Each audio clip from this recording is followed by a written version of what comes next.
Hello everyone, welcome to Prafulla arts. ఈరోజు ఒక different design ఎలా వెయ్యాలో నేర్పిస్తాను. ఎలా అంటారా, మనం ఒక ఫ్లవర్ని ప్లస్ ఒక డిజైన్ని రెండు కలిపితే ఎలా ఉంటుంది ఈరోజు నేర్చుకుందాం. చూద్దామా మరి? ఫస్ట్ ఏం చేస్తామంటే పేపర్ మీద ఇలాగా డిజైన్ గీసాను. ఫ్లవర్ని 2 పార్ట్స్ చేసి పైన ఒక పార్ట్ కిందన ఒక పార్ట్ ఇలా పెట్టాను. పెట్టిన తర్వాత మిగిలిన ప్లేస్లో ఇట్లా డిజైన్ గీసాను. ఇలా డిజైన్ ఎంత బాగుంది చూడండి. ఇలా గీసిన తర్వాత ఈ డిజైన్ని మనం ఏం చేస్తామంటే ఒక పెన్సిల్తో గీసుకున్నాక మీరు బ్లాక్ కార్బన్ వాడండి, బ్లూ మాత్రం వాడకండి. తర్వాత ఇంకే కలరు వాడద్దు, అంటే మీరు తీసుకునే డిజైన్ బట్టి చూసుకోండి. బ్లాక్ కార్బన్ అయితే మీకు పెన్సిల్ లాగా వస్తుంది, లేదు పెన్సిల్తో డ్రా చేసేయండి. తర్వాత దీనికోసమని నేను ఈ కలర్స్ అన్నీ వాడాను, అంటే purple, orange, yellow ochre, black, brown ఇవన్నీ వాడాను. 14 నెంబర్ బ్రష్, తర్వాత లైనర్ బ్రష్, ఈ 2 మాత్రం చాలు. ఇలాగ ప్లేట్లోకి కలర్స్ అన్నీ తీసుకున్నాను. 14 నెంబర్ రౌండ్ బ్రష్ తీసుకొని వాటర్లో ముంచి దాన్ని మళ్ళీ కొంచెం ఈ chrome yellow plus white 2 mix చేసి ఫస్ట్ నేను ఫ్లవర్ వేస్తున్నాను. ఫ్లవర్ పెటల్స్కి ఇదంతా ఈ కలర్ని వేసేస్తున్నాను. అంటే మనం ఈ క్రోమ్ ఎల్లో కానీ గోల్డెన్ ఎల్లో కానీ తీసుకోవచ్చు. ఆ ఎల్లో కలర్ ప్లస్ వైట్, కొంచెం వైట్ కలిపాను. ఇలాగా మొత్తం అన్ని పెటల్స్ వేసేసేయండి. వేసేస్తే మీకు చక్కగా ఒక బ్యాక్గ్రౌండ్ రెడీ అయిపోతుంది. ఇప్పుడు ఏం చేస్తాం, ఇలా వెళ్ళిపోయిన తర్వాత పూర్తిగా వేసేసిన తర్వాత మనం సేమ్ అదే కలర్ వైట్ చేసాం కదా, అలా కాకుండా డైరెక్ట్గా గోల్డెన్ ఎల్లోని వేస్తున్నాం. అది ఎట్లాగా, ఒక సైడ్ నుంచి కొంచెం కొంచెం వేసుకుంటూ వస్తున్నాను. ఇలాగ వేసుకుంటూ రావడం వల్ల మీకు ఒక షేడ్ లాగా ఉంటుంది, ఒక సైడ్కి ఉంటుంది ఆ షేడ్ కూడా. ఇలాగా వేసిన తర్వాత మళ్ళీ ఏం చేస్తాము, ఇందులో కొంచెం ఆరెంజ్ కలిపాను. ఆరెంజ్ అంటే దానికంటే కొంచెం షేడ్ డార్క్గా, చూసారా, orange plus yellow, chrome yellow 2 కలిపి వేస్తున్నాను. ఇలాగా మన ముందు కలర్ పెట్టుకుంటూ వెళ్ళిపోండి. అంటే వెట్గా ఉన్నప్పుడు మాత్రమే, అంటే కింద కలర్ వెట్గా ఉన్నప్పుడు మీరు వేసి ఇలాగ స్ప్రెడ్ చేస్తే చూసారా చక్కగా మనకి కలిసిపోయింది, షేడ్ వస్తుంది. ఇలా వేసిన తర్వాత మళ్ళీ ఇంకొంచెం డార్క్కి ఏం చేశాను నేను, ఆరెంజ్ తర్వాత డార్క్ కలర్ కొంచెం బ్రౌన్ కలిపాను. బ్రౌన్ కలిపితే ఇంకొంచెం డార్క్ అయింది కదా. ఇప్పుడు ఆ ఈచ్ పెటల్ని కొంచెం షేప్స్, చివర్లు షేప్ ఇస్తున్నాను. ఇస్తూ కూడా డెప్త్లు ఇస్తున్నాను. చూడండి, మీరు each and every part, each and every step మీరు అబ్జర్వ్ చేస్తూ ఉంటే నేను చేసినట్టుగా డెఫినెట్గా మీకు అట్లాగే వస్తుంది. ఎంతో చక్కగా మీరు వేయగలుగుతారు.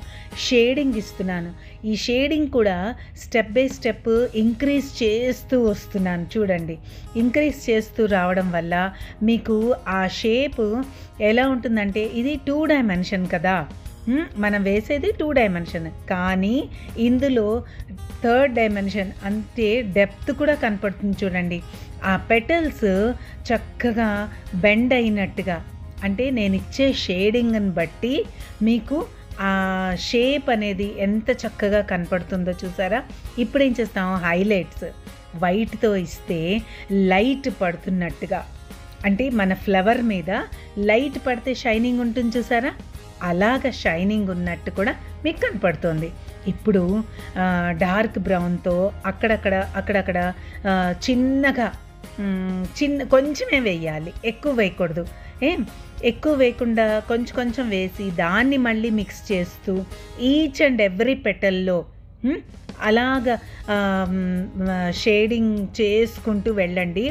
మీకు ఆ షేప్ ఎలా ఉంది తెలుస్తుంది. చూస్తున్నారు కదా, అబ్జర్వ్ చేస్తూ ఉంటే మీకు కనపడుతోంది కదా, ఆ షేప్ ఇలాగ బెండ్ అయినట్టుగా కనపడింది కదా, అది కావాలి మనకి. ఇప్పుడు ఏం చేస్తాము, ఎల్లో ఆకర్ తీసుకున్నాను. ఎల్లో ఆకర్ తీసుకొని ఈ సన్ఫ్లవర్ మధ్యలో సెంటర్ పార్ట్ ఎక్కువ ఉంటుంది కదా, అక్కడంతా కూడా మీరు ఎల్లో ఆకర్ డైరెక్ట్గా అప్లై చేసేయండి. ఎల్లో ఆకర్ వేసేసిన తర్వాత ఫుల్గా చూడండి, నేను ఈ నింపడం కూడా నేను ఎలా నింపానో అలాగే వేయండి. తర్వాత ఏం చేశాను, వ్యాండికీ బ్రౌను చాలా డార్క్గా ఉంటుంది. ఈ వ్యాండికీ బ్రౌన్ని నేను పెటల్స్ ఉన్న దగ్గర, అంటే ఆ ఎండ్ నుంచి వేసుకుంటూ వస్తున్నాను. చూడండి ఎలా వేస్తున్నాను అంటే అక్కడ డెప్త్ ఎక్కువ వేస్తున్నాను. అక్కడ మీరు అలాగే ఈ వ్యాండికీ బ్రౌన్ని వేసుకుంటూ కొంచెం పెట్టి దాన్ని అలా కలుపుతూ, అంటే ఆ వెట్గా ఉన్న ఎల్లో ఆకర్లో కలిసిపోతూ ఉంటుంది. మళ్ళీ ఇది మనం పెడుతుంటే డార్క్ వస్తూ ఉంటుంది. అలాగ డార్క్ కలర్ వస్తూ ఈ కలర్ నెమ్మదిగా సెంటర్ వస్తూ ఉంటే ఈ కలర్ అలాగా గ్రాడ్యువల్గా కలుస్తున్నట్టుగా అలాగ మిక్స్ చేస్తూ ఉండాలి. చూస్తున్నారు కదా, ఇలా మిక్స్ చేయండి. మిక్స్ చేసిన తర్వాత మళ్ళీ ఎల్లో ఆకర్ తీసుకొని సెంటర్లో డైరెక్ట్ ఎల్లో ఆకర్ పెట్టండి. ఎల్లో ఆకరు ఇది రెండు కలిసి చూసారా ఎంత చక్కగా ఉందో. ఇప్పుడు మనం క్రోమ్ ఎల్లోతో అక్కడక్కడ చిన్న డాట్స్, చిన్న గీతల్లాగా పెడితే సెంటర్లో మనకి ఏముంటాయి సీడ్స్ ఆ సీడ్స్ ఉన్నట్టుగా, అంటే ఇంకా పూర్తి కాని ఫ్లవర్లో చిన్నగా ఈ కలర్స్ అన్నీ వస్తాయి. అవన్నీ మనం వేస్తున్నట్టు. ఇప్పుడు చూడండి, మళ్ళీ డౌట్ ఉంటే మళ్ళీ నేను ఎలా చేస్తున్నానో ఇంకొక ఫ్లవర్ పార్ట్లో కూడా చూడండి, మీరు అబ్జర్వ్ చేయండి. ఇలా వేసుకుంటే ఎంత బాగుంటుందో కదా. ఇది చాలా ఇన్నోవేటివ్గా డిఫరెంట్గా ఉంది కదా. ఇలా వేస్తే తప్పకుండా మీరు ట్రై చేయండి. శారీస్ మీద కానీ డ్రెస్ మీద నెక్ దగ్గర నుంచి కిందకి ఇలాగ వరుసగా ఒక 2-3 వేసుకుంటే చాలా బాగుంటుంది. ఇలా ఫ్లవర్ హాఫ్ పార్ట్లు ఇలాగే ఎస్ షేప్లో కనపడుతూ బ్యూటిఫుల్గా ఎంతో అందంగా ఉంటుంది. చూసారా, 2 ఫ్లవర్స్ అంటే 2 పార్ట్స్, ఫ్లవర్ 2 పార్ట్స్ కూడా వేస్తే ఎంత చక్కగా ఉందో మీకే అర్థమవుతుంది కదా. ఇలాగ మీరు ఎక్కడైనా వేయండి. డ్రెస్సెస్ మీద వేసుకోవచ్చు, తర్వాత శారీస్ మీద వేసుకోవచ్చు, చున్నీల మీద వేయచ్చు. చాలా డిఫరెంట్గా ఇన్నోవేటివ్గా ఏదైనా మనం కొత్తదనం చూపిస్తేనే కదా అందరికీ బాగా నచ్చుతుంది. మనం వేసుకొని వెళ్తే చూసిన వాళ్ళందరూ కూడా చాలా డిఫరెంట్గా ఉంది అని తప్పకుండా మిమ్మల్ని మెచ్చుకుంటారు. మీకు నేను చెప్పినట్టుగా ఫాలో అయితే స్టెప్ బై స్టెప్ అట్లాగే మళ్ళీ చూసి మీరు ఆపి each and every step observe చేస్తూ మీరు చెయ్యండి. చాలా చక్కగా వస్తుంది. నేను ఎలా వేస్తున్నానో అలాగే వస్తుంది. నేను చాలా క్లియర్గా మీకు అర్థమయ్యేటట్టుగా చెప్తున్నాను కదా. ఇప్పుడు మళ్ళీ మీరు పర్పుల్ తీసుకోండి. 2 ఫ్లవర్స్ వేయడం అయిపోయింది కదా. డిజైన్కి నేనేం చేశానంటే కొంచెం చిన్నగా డిఫరెంట్ కలర్ వేద్దాము, చూస్తే బాగుంటుంది అనిపించింది నాకు. అందుకని నేనేం చేశాను, పర్పుల్ని సెంటర్లో కొంచెం వేస్తున్నాను. అంటే మనకి కొంచెం వేరే కలర్ కనపడితే ఈ డిజైన్ కూడా డిఫరెంట్గా బ్రైట్గా కనపడుతుంది. తర్వాత మనం వేసే ఫ్లవర్ కనపడుతుంది. 2 కూడా ఎలివేట్ అవ్వాలి మనం వేసే డిజైన్. అందుకని ఏం చేస్తున్నానంటే అక్కడక్కడ కొంచెం పార్ట్ మాత్రం ఈ పర్పుల్ వేస్తున్నాను.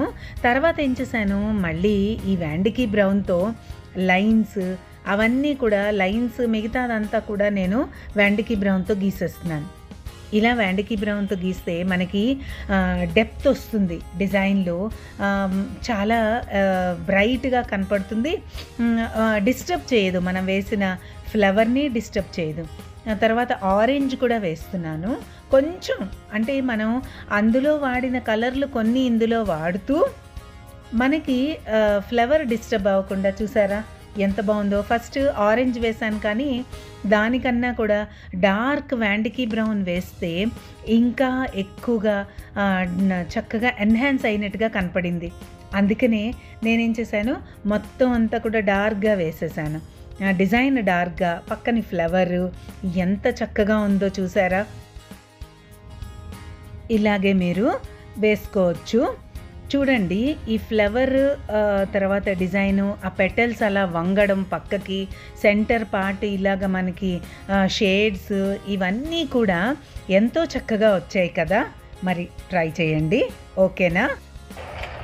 Thanks for watching. Please do like, share and subscribe to Prafulla Arts. For more updates, click the bell icon. If you do have any doubts or queries, do let us know in the comment section down below.